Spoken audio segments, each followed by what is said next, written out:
Bây giờ đã là ngày 27 tháng 2.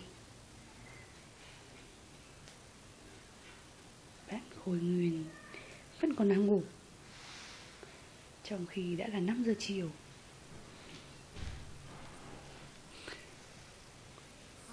Khôi Nguyên hôm nay được 4 tháng 12 ngày. Bạn rất thích nằm ngang.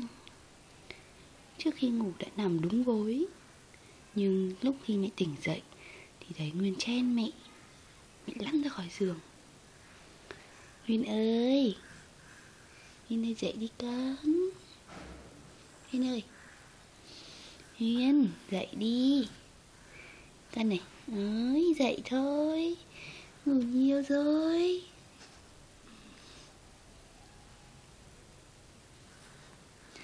Dậy đi.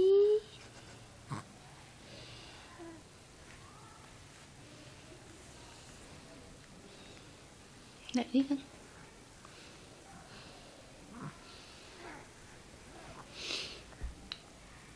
Dậy rồi, dậy đi. Dậy đi. Dậy thôi.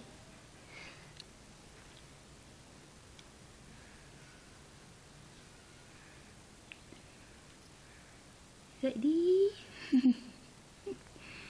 Ngủ thế thôi. Dậy đi chơi đi. Dậy đi tắm nắng đi. Dậy đi tắm nắng với mẹ đi. Con này. Này. Này. Dậy đi. À, Nhiên dậy đi này. Dậy đi này. Dậy đi này.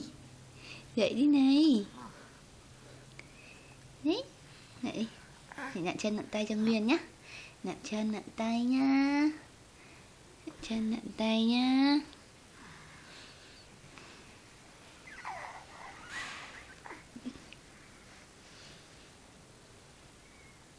Ơ, chưa dậy à?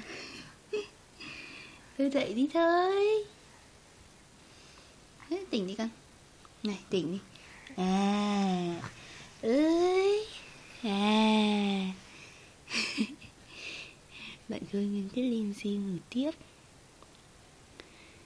Mồm thì vẫn cứ cười.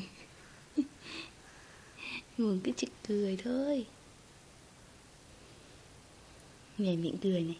Nhảy miệng cười.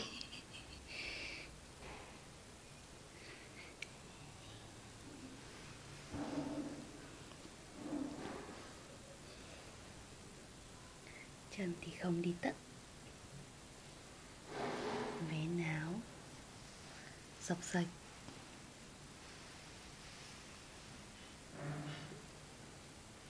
Nguyên ơi, Nguyên ơi. Dậy thôi còn gì nữa. Dậy thôi. Nguyên nhá. Nguyên nhé. Dậy đi. Dậy đi tắm nắng thôi.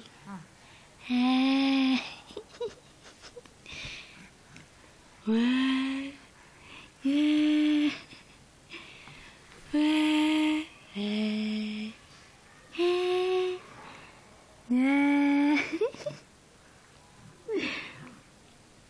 Wow.